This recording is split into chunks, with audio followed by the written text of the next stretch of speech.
Welcome back to New England Living. I'm Rachel Holt. Up next, we're heading to Scituate, Rhode Island to meet with Bonsai Bar founder and tree EO, Tim Arsenault. Tim, we're at the greenhouse in Rhode Island where all of your beloved bonsai trees are growing and getting their start. First of all, where does this passion come from? Yeah, I stumbled upon bonsai. Luckily, it was a botanical garden. There was a local bonsai show going on, and I was like, wow, tiny trees, this is so cool. Obviously, it's gotten completely out of control now.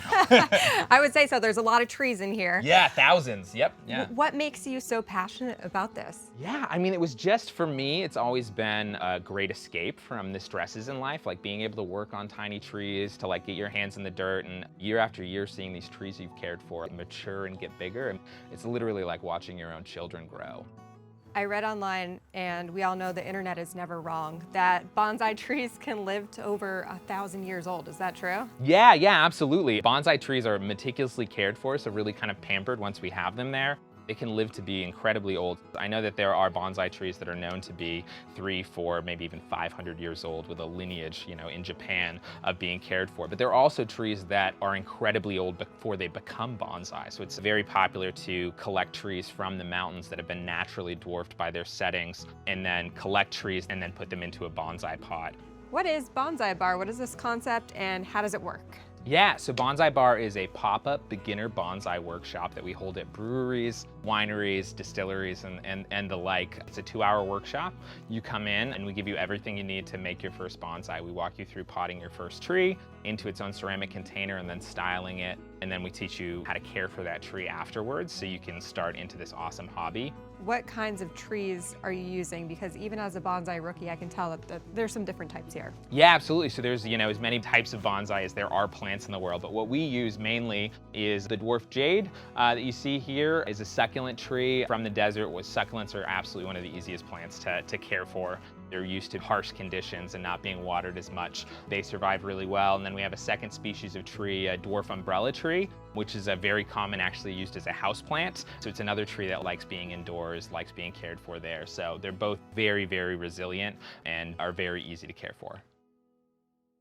You have thousands of plants in here, so I'm going to ask you a tough question. Can you show us your favorite ones? Yeah, well, I love all my children the same, including my trees, but I do have some with some very interesting backstories. Coming up on the first favorite here, what's the story behind this one? So this is the tree that started it all for me. So I made this tree in a beginner bonsai course 6 years ago, and this is the same species we use for our beginner trees. So I love bringing this to classes and showing people this tree looked just like your tree. It's the tree that I've had in my collection the absolute longest. I think I can make this no problem. Yeah, absolutely. Yeah. I believe so. Great. And then this one right here, this one's special to me. The very first bonsai bar that I did was for my parents and neighbors and friends at my grandparents' house, and this is the first tree that I ever made there, so about 2 years on here. Love to show that one off as the tree that started Bonsai Bar off. A very convincing tree, I can tell. And then, last but not least? Yeah, so this is a much different one. This tree here, so this is a ponderosa pine. This is a tree that I collected myself in the Rocky Mountains in Colorado. So this tree could be somewhere between 100 to 200-300 years old, but it was naturally dwarfed because it was growing in a crack on a granite outcropping in the Rockies there. It's a very special tree for me. They're all very different. Yeah, absolutely. There's a ton of diversity with what you can make in bonsai. And now for the fun part. Let's go to the bar so I can take one of these classes and learn how to do this. Let's go grab a beer. Okay. With a newfound appreciation for these miniature trees, I made my way up to Trillium Canton for my own private bonsai workshop. So we're at Trillium, we have our beers, we have our bonsai, we're ready to go. What's the first step here? All right, well, let's just get into it. Let's look at our trees. And the first thing is, obviously, we're gonna need to get this tree to fit in our beautiful little pots we have here. We're gonna need to reduce a lot of the root ball. So let's take these out. This is our dish bin here is for catching all the dirt. So get everything out of there that we're gonna use through this thing. Oh, we're gonna get a little dirty, are we? It's gonna be, yeah, we're gonna Good get, to know. we're gonna get a little bit dirty. That's part of the fun. We'll get everything out of here. So one important thing, we've got these care cards here that have instructions on how to take care of the tree. Great to remember this to bring home. Most important thing now is getting it over your drink. Because if you don't get dirt in your beer, I will. Yeah, we don't want that. That's the last warning there. So yeah, absolutely. So what we can do here, take our trees, we can get them out of these nursery pots that they came in. Get those out of the way.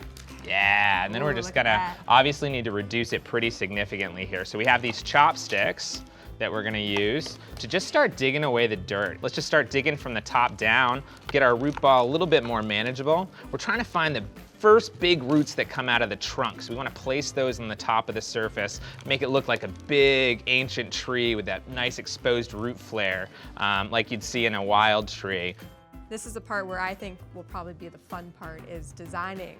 Yes, How do you absolutely. go about this? Yeah, this is the payoff, everybody's favorite part. So we've got two things that we can continue to do to the tree to advance its design, and it corresponds to the tools we have left here. Obviously, we have the scissors. Being able to cut off or cut back branches and foliage that we don't need is a big part of bonsai. But the second part that most people don't know about, and tends to be everyone's favorite part of bonsai, using this wire. So we can use the wire to actually bend and move the branches into new spaces. So we use it as a training aid. We wrap it around the branch and it'll hold the branch into a new location. Oh, cool. Yeah, so you can really change the look and feel of the tree. This is very relaxing. I feel very zen right now. Yeah, you know, there's something about getting into the soil, having the greenery in front of you that can be really relaxing. So we always have a really good time. The beer helps too. The beer helps. Yeah. But you know, this is really intimidating doing this right next to you, the expert here, so. It's all right, there's no wrong in bonsai. All right, I'm feeling really good about this. Yeah, it's a great looking tree here. So it's one of the key parts of bonsai is knowing when to stop and saying, all right, you're good. And now the tree can take time to recover from the repotting process and grow back. And it's its chance to grow into the new shape that we've given it. For the next couple hundred years. Yeah, absolutely. It's lovely.